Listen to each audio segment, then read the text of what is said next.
Pokémon Legends ZA is pretty much exactly what you would expect from the series. The same formula being used for almost 30 years. But guess what? It works and it sells. The latest entry is the first time we're getting a Pokemon game on the Nintendo Switch 2, but don't be fooled, this is in no way a next-gen Pokemon game. At the core of it, it's a Nintendo Switch 1 game that's really been slightly enhanced for Switch 2. Nintendo has this huge focus on supporting Switch 1, and I don't blame them. There's over 150 million of them out there. That's a huge install base. For that reason, they're going to continue to release cross-platform games between Switch 1 and Switch 2 for as long as they possibly can. Some might say Switch 1's holding back the Switch 2. So let's talk about how this new Pokemon game runs and looks on Nintendo Switch 1 versus Switch 2. Let's start with the game size. The game's 4.1 gigabytes on Switch 1 and 7.7 gigabytes on Switch 2. Now, there's no cloud saves for these games. That's quite common for Pokemon games. For someone like me that plays on both their Switch 1 and Switch 2,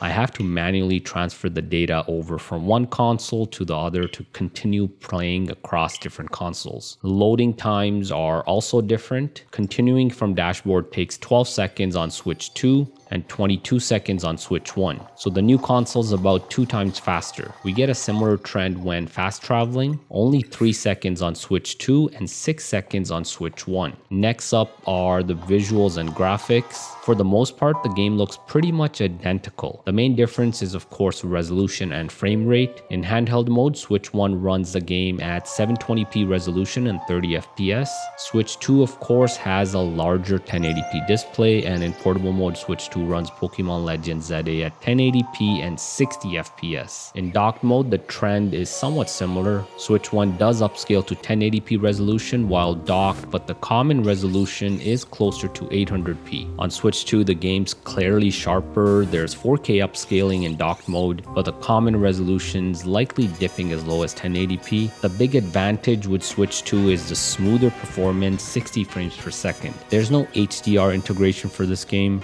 I mean, Switch 1 doesn't support HDR, but even Switch 2 here doesn't include that feature. Frame rate performance is compared next. Switch 1 targets 30 FPS, but there are drops. Drops of 1 to 2 frames are fairly common, but there's also even instances where you get more significant stuttering as low as 25 to 26 FPS. Being a game that's nothing special in terms of graphics, Switch 2 can run it easily. A solid lock 60 FPS without any drops. So I guess the main reason to play this on Switch 2 is the higher and more stable 60 FPS. This is a game that has a slow pace. It's not some high intensity action adventure. 60 FPS might not even be that important. Until now, Pokemon fans have always been used to and been okay with 30 FPS. It doesn't make any sense to upgrade to a Switch 2 for Pokemon Legends ZA only. You can even play the game on the tiny and cheap Nintendo Switch Lite and have more or less the exact same experience. In that sense, if you look at this game in a bubble, sure, the Switch 1 is holding back the Switch 2. Legends ZA for me was a step back from Pokemon Legends Arceus and even from Pokemon Scarlet Violet.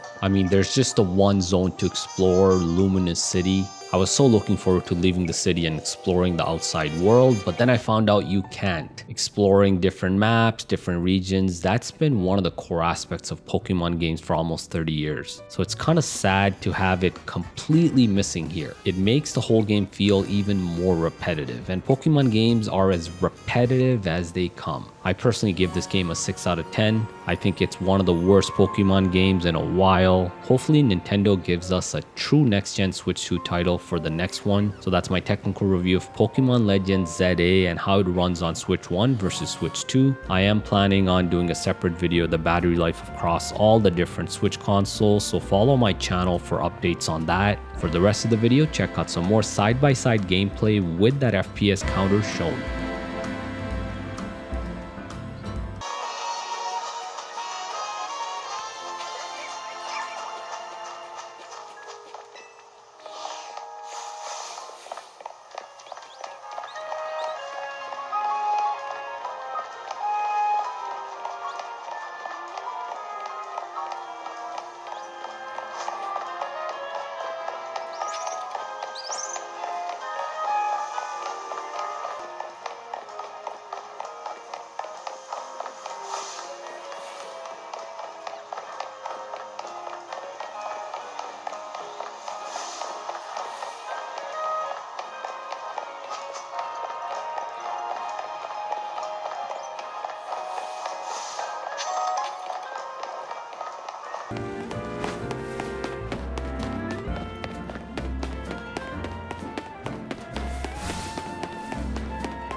go.